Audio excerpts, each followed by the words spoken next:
We no afraid, we no see no one where we afraid of. We no afraid, we no see no one where we afraid of. Yeah, this is Everton Blender, and it's all about the young police from Jamaica, seeing Young Police Channel. Big up yourself, Everton Blender said that. We no afraid, we no see no one where we afraid of. Blessed love, Rastafari. Yes, welcome to the Jamaica Young Police Channel. To our loyal viewers and subscribers, at the channel we are a group of law-abiding citizens who believe in the rule of law and respect the rights of every citizen, but not the ones who do not subscribe to such behavior. We do believe in and support preemptive strikes because it saves lives. That is a logical conclusion because preemptive strikes save lives and prevent the further loss of lives. We are all about saving lives on this channel. We at this channel aid criminals, their financiers, their supporters, enablers, and the likes with a passion, and we do not want them over here. Yes, let us repeat ourselves. We do not want any criminal supporters over here. Please, we do not want your views, your subscriptions, your likes, or your comments.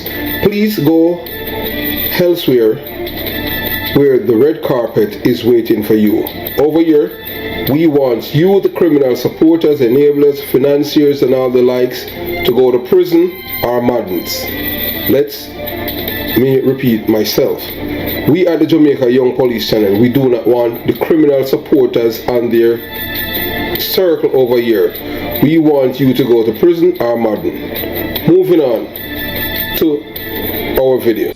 Yeah, so we're asking, our loyal viewers and subscribers in Jamaica and the diaspora, wherever around the world, watching the video, just please look at this man. If you're seeing him anywhere in the world, just call the nearest police station or call 119 or 911 and let them know that this man is wanted by the New York Police Department. This man's name is Javon Pinnock. Yeah, he cannot hide in a froggy. They remember trying to use things to mask the scar on his forehead, but on his cheek, well, that there's nothing that he can do to hide his his big broad frog face. Yeah, we just describe him in a Jamaican terminology, but that his face is round and you can't miss him, his lips and everything. You understand? It's hard to miss this man because he's not that dark. He's not that black, we should say, you understand? So we're asking all of you to do your necessary civic duty. Because we at the Jamaica Young Police Channel, we love informer. Yeah, we don't want nobody to say, oh boy, I'm in a business. No, we're not waiting until it comes to our door. You understand? We want to be proactive and making sure that we do all the necessary to rid the society of crime. We know, so depraved mind people, the only thing it's hard, to really fix their mind. So that's what, some people can be rehabilitated, some people can't because it's just genetics. And if you go back, you will see that from time, they have the genes of criminals. All right, stay there, look. Some people are just inherently, that's the way that they are. Yeah, so today we're going to let you watch some videos. Videos that you haven't seen regarding this robbery yesterday in Spalding, Manchester, and we have some latest development in which one of the men, if you have watched the video yesterday, you would have heard him saying that he has a brother he has two brothers. One who is a soldier and one is a member of the Jamaica Constabulary Force. So yes, you're going to see that video too, and you're going to see his brother, the soldier, such a dummy, he went to the scene and ended up now in jail. And that he's going to be interrogated. But I will tell you, you have to understand that the society, the way that Jamaican people has been cultured, nurtured, domesticated, and indoctrinated to be criminal-minded people. Remember, that's some Jamaicans, they think that wrong is right and right is double right. So him now being a soldier, his brother involved in a shooting in which police officers were injured. And he feels that being a soldier now can go there and identify himself and say that he knew the men them. And I don't know what his role that he think that he was going to do there, but Next thing we know that he's in custody. Yeah, the JDF soldier arrested in connection with Clarendon standoff. A wake-up call for Jamaica. This goes to show you, I'll tell you, this is a product of the Jamaican society.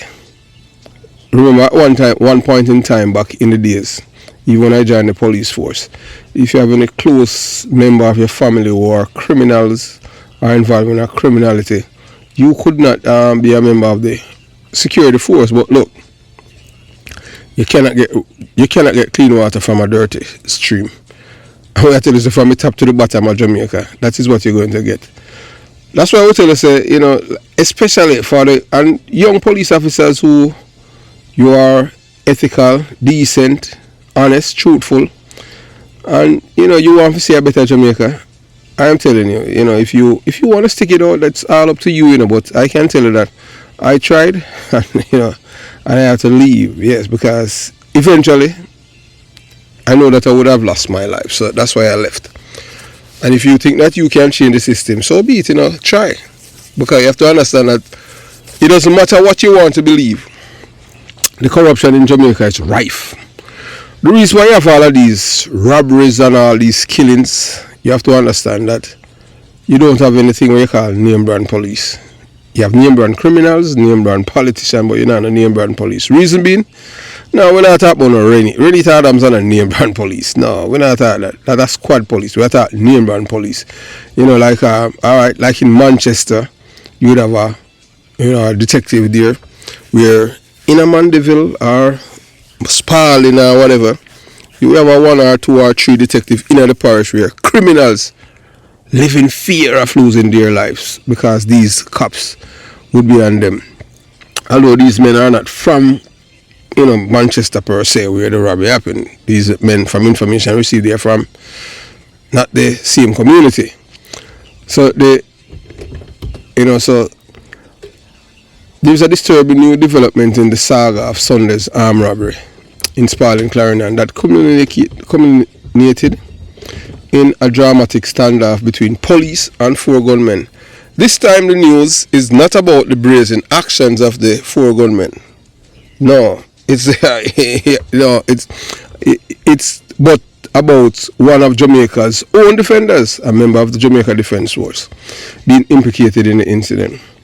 That's not shocking to me because I have said before and I'll say again, you can't get clean water from a dirty stream unless it is filtered. I can tell you, at the Jamaica Young Police channel, even up to last week, a policeman called me and tell me that even there were a police group and police officers in Jamaica call me big informer boy if dead, me informer. Why? So that show the mindset I have the police in Jamaica.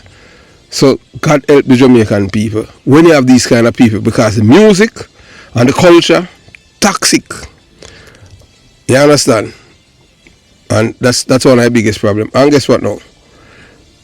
Those of you from like in my era in the 70s, 80s, I mean early part in the 90s too, would have known that in every division or every police era you have detectives that drive fear in the heart of criminals.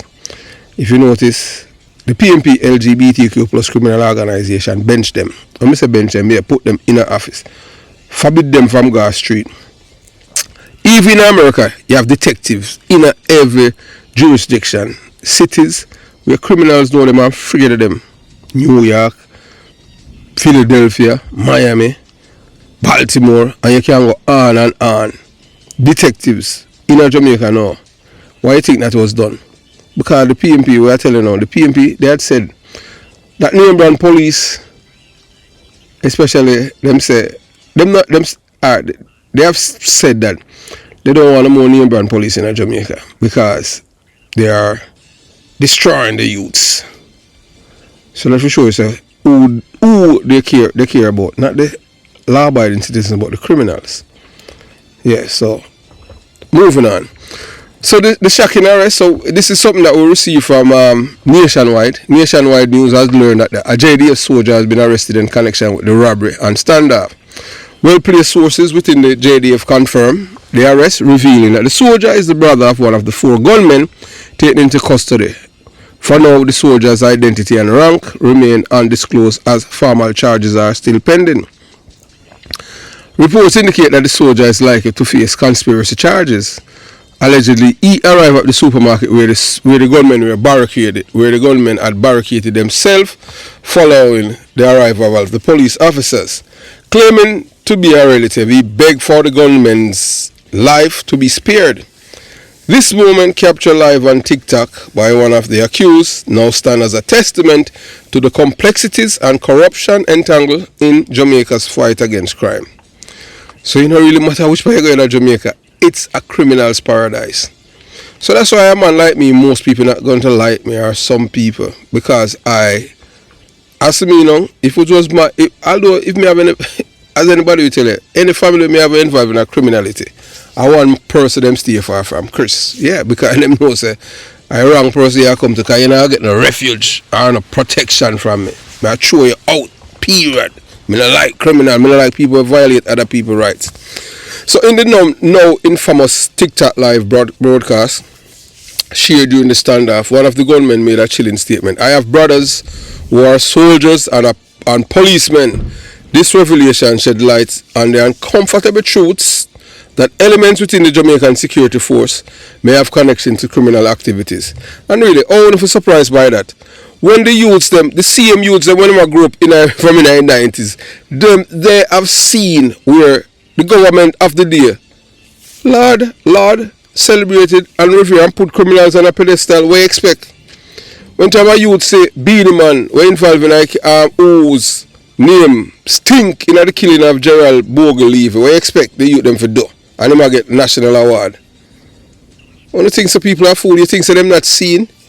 When they say these are the people that them put on pedestal, Mr. Vegas, who never kill nobody or involved in a criminal activity. You know see Mr. Vegas up there?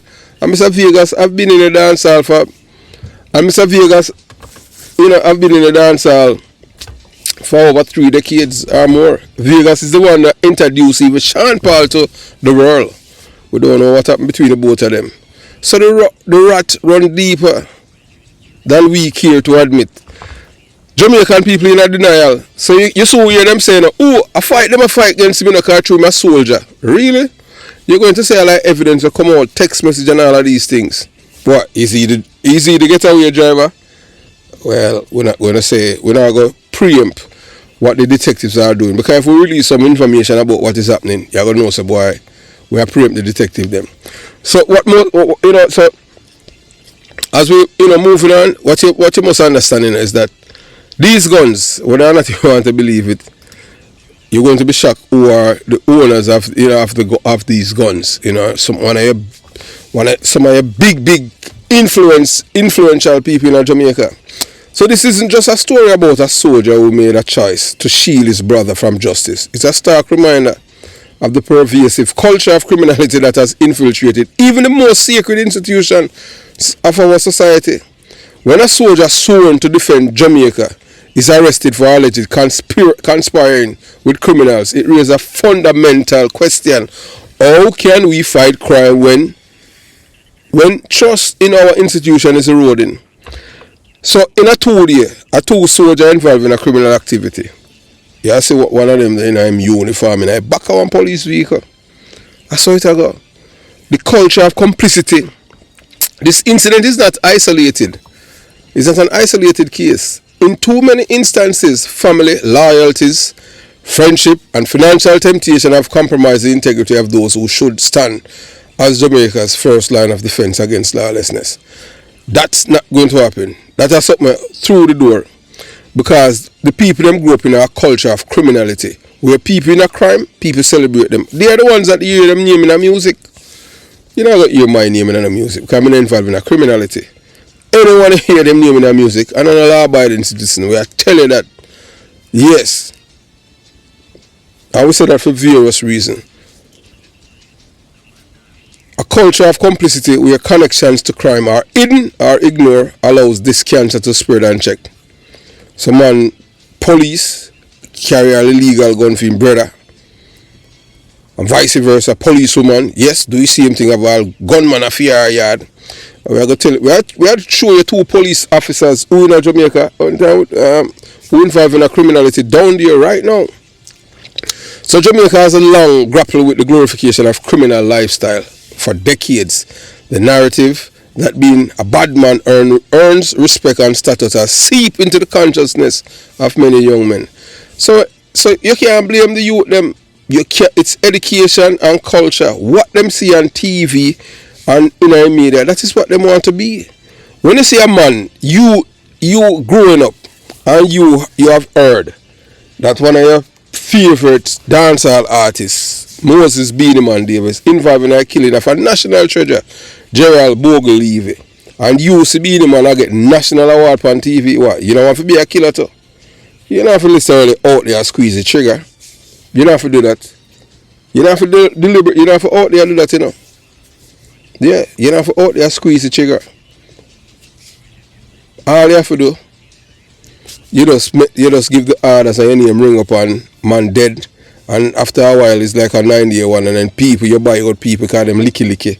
And then you pretend like say you're a good guy. Then you get all hug up by the Prime Minister of Jamaica. That's why enough of them don't like me. I don't care. You understand? Yeah. Ooh, you think say all liberate hate me too. So you can't stay there. Enough of them hate me. And them send them message, oh, you're this the Prime Minister. I owe nobody no obligation. I am not beholden to no guy or no political. A Jamaica me beholden to. And I hit me, I try to save me. You understand? But when you try, I getting pushback from other people, how it gonna work? You know, so we're not gonna stop.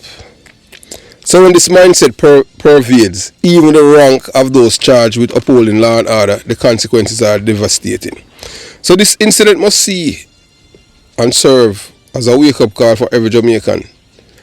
The line between right and wrong is being blurred, not just by gunmen on the streets, but by those trusted with the nation's security. We must ask ourselves, how did we get here? And more importantly, how do we stop it? The only way we can stop it is through education. And we tell us that the first thing that we start from school. Then we go start teaching youth about human rights. When we say human rights, we talk about the respect, you, I respect you, you respect me. And teach them, say, boy, I have to give them reward. Or you can't take away this word name, badness from the bad man them, is badness through education. Yes. So you have to change it. And we do a topic about that. Or you take away badness from the criminal them. Badness is when a man, him get straight here. Badness. Yes. So you see when they talk about badness, a man say, no man, that's not badness. Badness is when you have straight hair, not when you have fire gun. So you have to take it away. Everything you have to do with the mind and them things. So we're going to show you how you take away the badness and the badness itself. You understand? So this is a wake-up call. We must ask ourselves, how did we get here? And more importantly, how do we stop it? The Jamaica Defence Force and the Jamaica Constabulary Force must confront this crisis head on. When you have police officers in the Jamaica Constabulary Force, I call me. I'm on a born and growing in a ghetto and serving a police force. Never rob nobody or collect a bribe. Police in a police force call me informer. How are you going to solve that? These police officers are supposed to be weed out. Any police officer we call people informer should be kicked out of the force immediately. If you're a police and you're an informer, you're in a wrong job, you're supposed to be a clansman or one other, you're a criminal. So these are the people who infiltrate the police force and the military. Man say man an informer. You're in a wrong job, you're a thief, you're a fraud. So the JDF must send a strong message by ensuring that this soldier, if found guilty, faces the full weight of the law. So let this be a moment where integrity is prioritized over image, where the action of one do not tarnish the reputation of many. This is not just a failure of one institution. It's a reflection of a societal failure. It's time for our communities to reject the normalization of criminality. Parents must teach their children that respect is not earned through violence, but through integrity and contribution to society. So it's time for citizens to demand better, not just from the government and security force, but from themselves. Silence and indifference only fuel the culture of complicity. Speak out. All our leaders accountable and refuse to glorify those who bring harm to others. Jamaica stands at a critical juncture. The arrest of a soldier in connection with an armed robbery is not just an headline.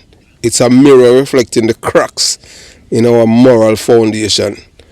It's called for us to rebuild, to demand better, and to refuse to let crime define us as a nation.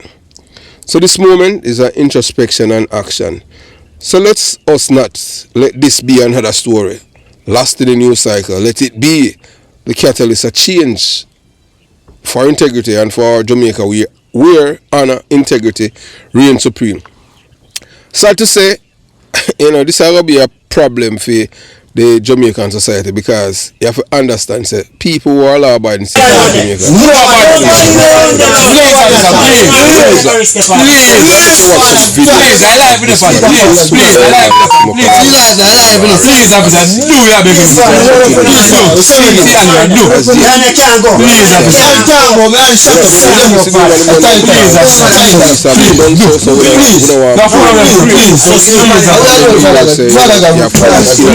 We're not going enough for someone. We're not going enough. Officer, we're better than soldiers and police officer. Please, we're good. Officer,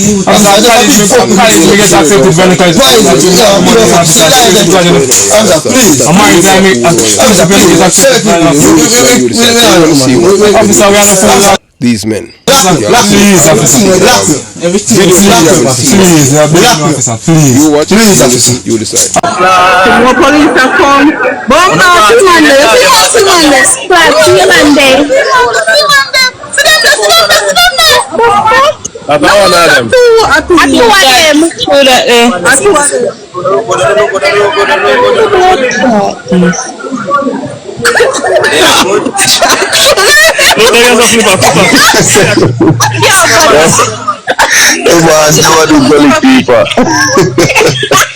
Zoom back your phone out there, so we know what to do.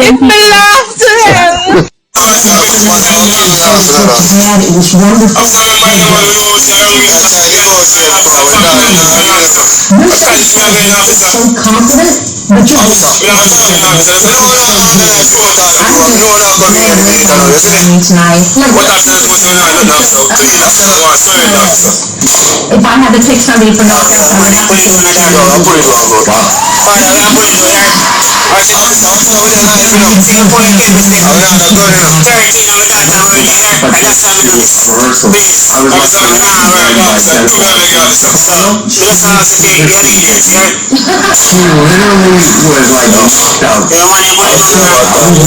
I love watching you grow. You remind me of Rihanna. She's 15. People away. So I'm really proud of you.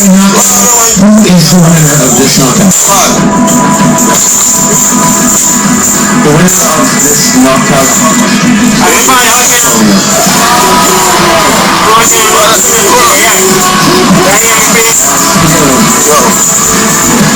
I think so because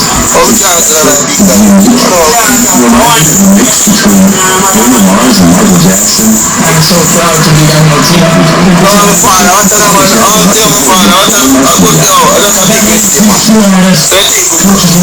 Journeys ago was still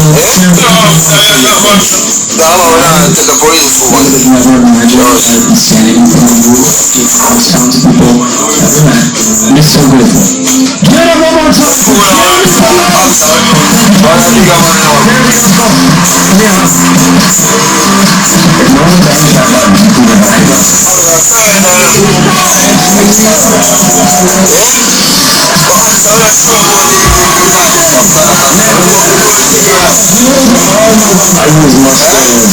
because I seen something I can help him with.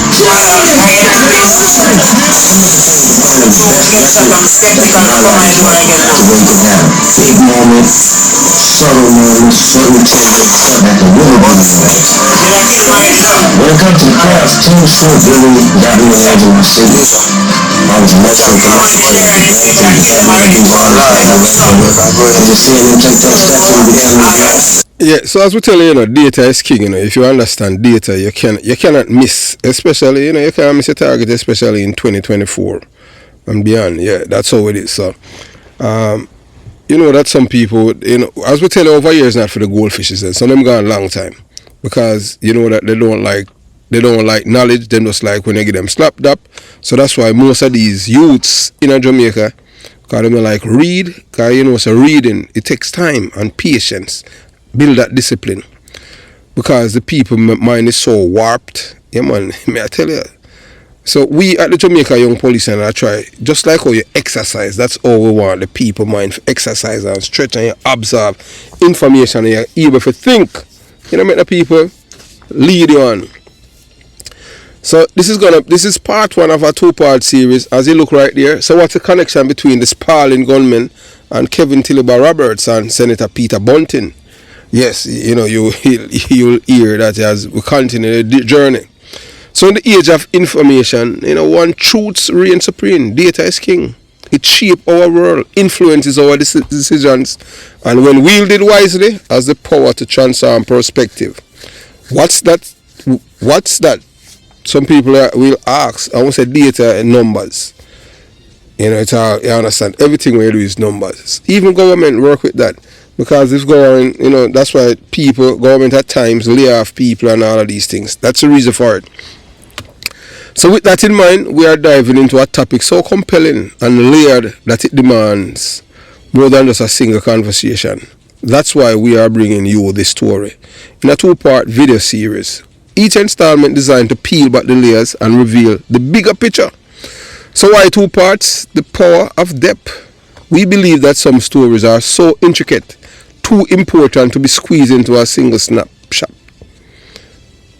To truly understand the nuances, the underlying forces and the implications, we need to take our time to unpack the details piece by piece. This isn't just content, it's an exploration. Part 1 will lay the foundation, giving you the raw data and context and the key players involved. So you will see the broad strokes and get to feel the scope of what's at play. Then in part 2 we'll dive deeper, connecting the dots. You'll see videos asking the hard questions and exposing the truths that often go unnoticed. So in this series, we are not just presenting information, we curating an experience, expert gripping visuals, as you have seen before, compelling narratives and auditing analysis. You have heard, you know, a soldier who went to the scene and was arrested because he's a part of they say that he's a part of the conspiracy as his brother. Oh, we reach a point there. This is more than storytelling. It's a journey into understanding. Part 1, the facts and the foundation. What is happening and why should it matter to you? So we'll start with who, what, when, and where. Building a base of knowledge that will set the stage for part 2. Part 2, connecting the dots. Why does this matter and what does it mean for the future? This is where the real magic happens. With the groundwork laid, we'll dive into why and how, exploring the broader implications and uncovering insights, and will challenge your perspective. Why this matter? We live in a world driven by data, from crime statistics to economic trends, from personal habits to societal movements.